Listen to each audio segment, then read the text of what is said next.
Antes de los taínos, en la isla de Santo Domingo hubo una población, o estuvo poblada por más de 4.000 años de antigüedad, por grupos que eran más rudimentarios desde el punto de vista cultural que los taínos.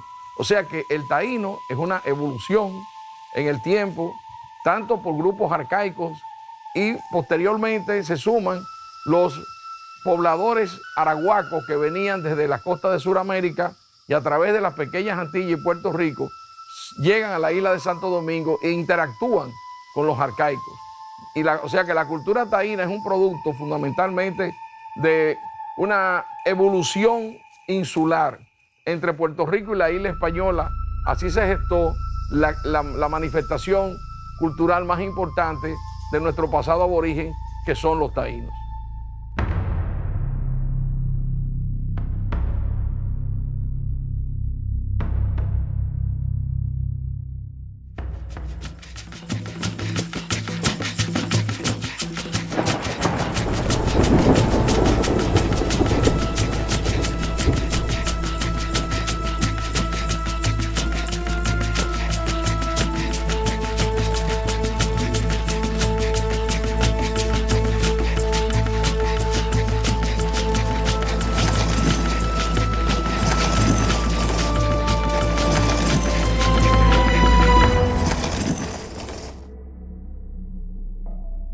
Cuando hablamos de taínos, no podemos hablar de una totalidad, sino de un grupo social que hacia el siglo VIII comenzó a conformarse en las Antillas.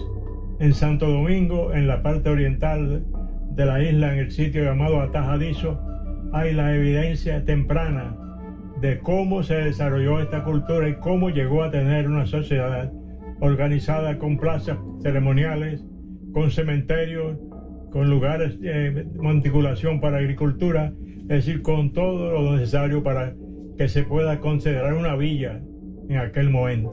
En un trabajo auspiciado por la Academia Dominicana de la Historia con el National Geographic Society, se tomaron muestras a 1.000 dominicanos de su saliva para determinar su DNA y menos del 4% salió taíno. El impacto contemporáneo hoy día de la cultura taína sobre los dominicanos es extraordinario, no solamente en lo económico, sino en lo cultural y hasta en la lengua. Las lenguas indígenas de la española no sobrevivieron, todo lo que sabemos de ellas se mantiene en nuestra lengua española. Entonces, forma parte de nuestra identidad a través de todas esas raíces que hemos ido heredando, forma parte de nuestra herencia y forma parte de nuestro patrimonio.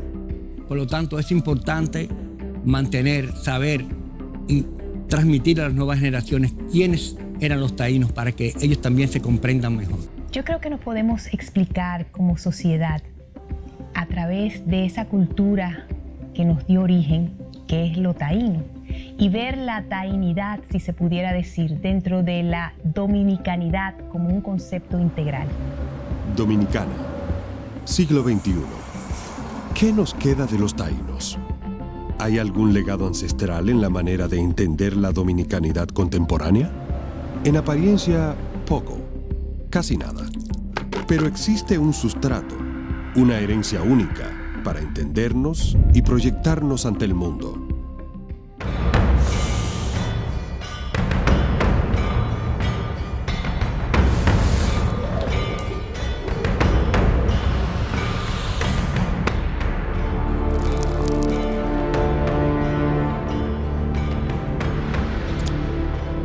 Muchas de las costumbres dominicanas son costumbres ancestrales que nosotros repetimos de los taínos sin saberlo. El tabaco es herencia taína. El maíz, la yautía, el maní, el palmito, el algodón, el mapuey, la batata, el lerén, la vija, el ají, son todos productos que por primera vez lo vieron españoles cuando llegaron a nuestra isla y todavía perduran como elementos básicos de la dieta dominicana. Por ejemplo, la primera palabra indígena que se registra como adoptada en un texto español es la palabra canoa. Y la palabra canoa es la primera palabra indígena que aparece en un diccionario escrito en español. Seguimos usando el conuco, seguimos usando el nombre de los ríos, el río Sama, son nombres taínos todos, nombres de sociedades que desaparecieron ya y que siguen siendo el propio gobernador Fray Nicolás de Obando quiso mantener los nombres originales indígenas cuando nominó las provincias nuevas que creó. San Juan de la Maguana, la villa de Compostela de Azua, que es nombre indígena. O sea, cada una se quedó con su nombre indígena, lo que quiere decir que todavía estamos viviendo esa época un poco en la que el rey Nicolás de Obando nominó con nombres indígenas comunidades. Muchos ríos tienen nombres indígenas todavía. Yuma, Yuna, Yaque, son nombres indígenas. Es decir, nos bañamos en los ríos, no sabemos que pertenecen al pasado. Puedo enumerar la toponimia, que es ese nombramiento a comunidades, a lugares, a ríos de manera específica. La lexicografía, tenemos ahí nombre de frutos, nombre de utensilios como son el guayo, la hamaca, gastronomía, el casabe. Yo entiendo que en la gastronomía que yo hago en mi restaurante está muy marcado lo que es la yuca, obviamente uno de los principales productos, frutas exóticas que hay muchísimo, el buen pan es algo que se ha hecho parte o ícono de mi restaurante, pero entiendo que la gastronomía, más que todo, su historia y lo que pasó antes influye muchísimo. Yo no creo en los platos nuevos que no llevan historia, que no cuentan nada y que no recuerdan nada. No es ningún asunto grave el que os vengo a ocupar, pues solo vengo a buscar una torta de casabe. En lo posible no cabe de que de ti yo me valga, y para que con bien salga, si tu amistad me remedia, dame de una torta media, que yo no busco una carga. El casabe era la comida básica de los taínos, y hoy en día hasta lo estamos exportando.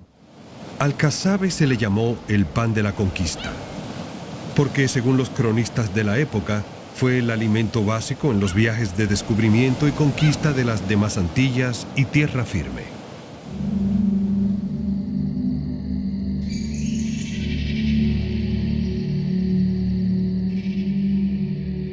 Los taínos materializaban su visión a través de sus objetos, de todo lo que realizaban. Y era muy difícil separar la parte artística de la parte religiosa. Se complementaban e iban de la mano.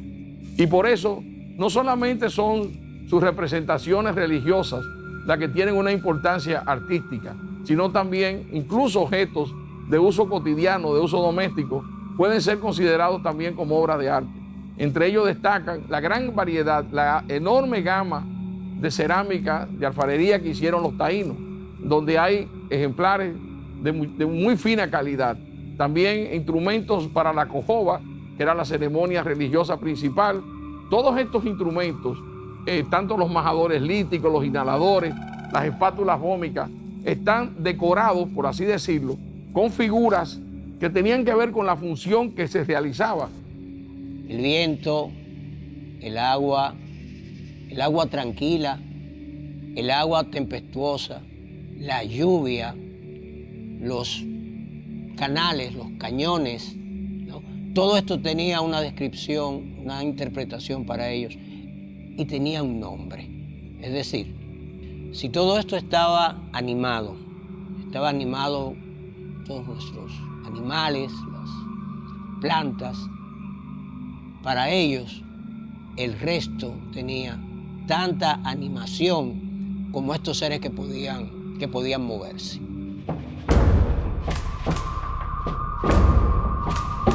También si vemos las cuevas, que fueron como lienzos enormes que estaban ahí dispuestos para que la mano del artista taíno plasmara con todo lo que veía, con esa simbología que llevaba dentro y que complementaba con el entorno.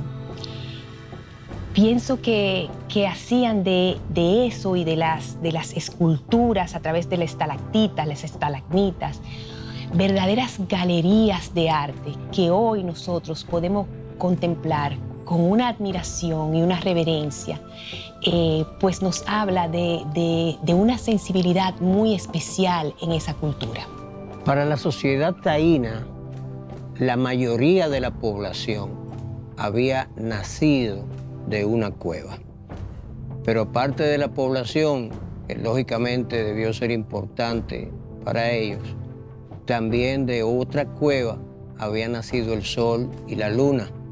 Y ellos tenían muy claramente la importancia del sol para quien era un padre, ¿no? O sea, para estas culturas el sol era un padre y de hecho padre de toda la energía.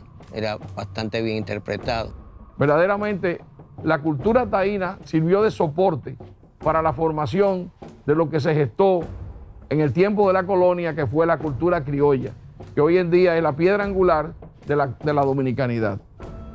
Y para que esas raíces históricas tan valiosas que tenemos los dominicanos florezcan en el presente, necesitamos estudiarlas, necesitamos valorarlas y también necesitamos sacarle partido.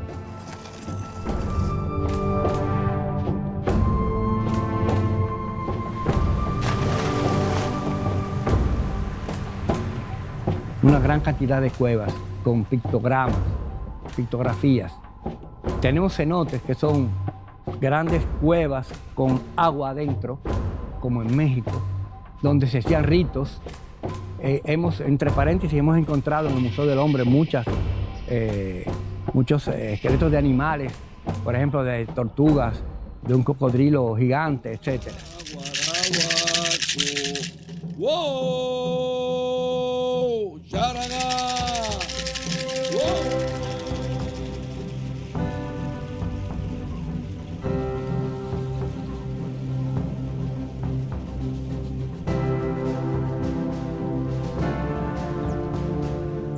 El turismo naranja ha adquirido una gran importancia en los últimos años, porque hay personas que además de sol y playa, que es muy agradable, se interesan también por otros aspectos que tienen que ver con el pasado y que tienen que ver con la herencia cultural.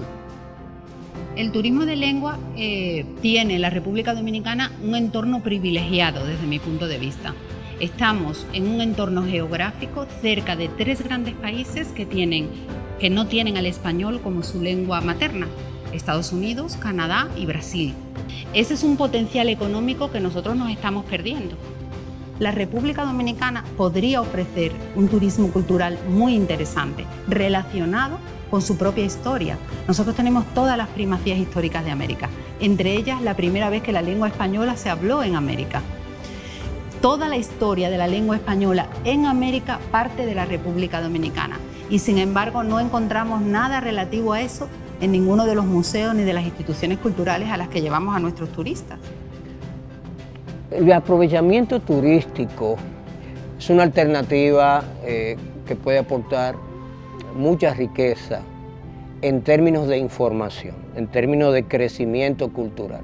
La gente que visita una cueva, y principalmente cuando no ha ido nunca a una cueva, se siente que está entrando a un mundo diferente, en el que pueden encontrarse elementos nada comunes fuera de las cuevas. Y eso les gusta a los visitantes, encontrar cosas nuevas que les motiven y a veces hasta que les asusten, aunque no busca asustar a la gente. Pero siempre la impresión de la cueva es de susto, de sorpresa de lo que puede encontrarse. Realmente eso es una cantera que todavía no se ha explotado en su magnitud. Lo primero es restablecer y actualizar nuestros museos. También crear una museografía que sea interactiva, dialógica. Se podrían recrear exposiciones itinerantes en distintas partes del país, así como exposiciones permanentes que siempre tengan algún elemento de actualidad. Se podrían condicionar las cuevas siempre que se haya respetado lo que es las normas internacionales de conservación, pero son espacios maravillosos. De hecho, el arte rupestre en nuestra isla es de una riqueza inusitada. Por ejemplo, ¿qué guía turista explica que donde está la catedral de Santo Domingo era un pueblo taíno y que se han descubierto la cerámica de los taínos que vivían ahí. Para mí el hallazgo más importante fue el sitio de Atajadizo en Yuma, donde encontramos plaza indígena, cementerio indígena,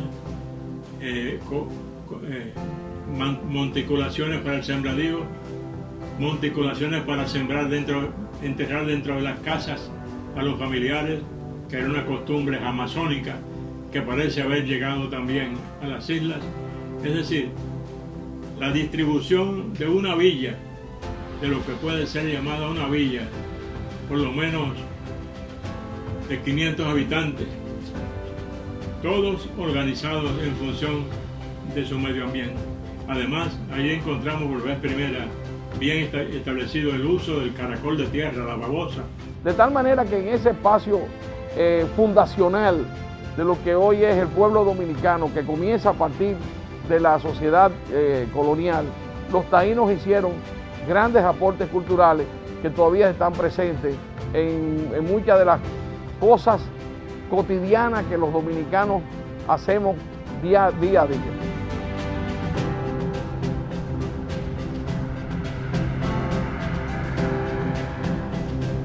La herencia taína aporta su esencia y su alma ancestral para hacer del dominicano ese pueblo de gente alegre, bondadosa y hospitalaria que abre sus brazos como las iguas, para anunciar que bajo este burén caribeño siempre estará esperándolos la República Dominicana.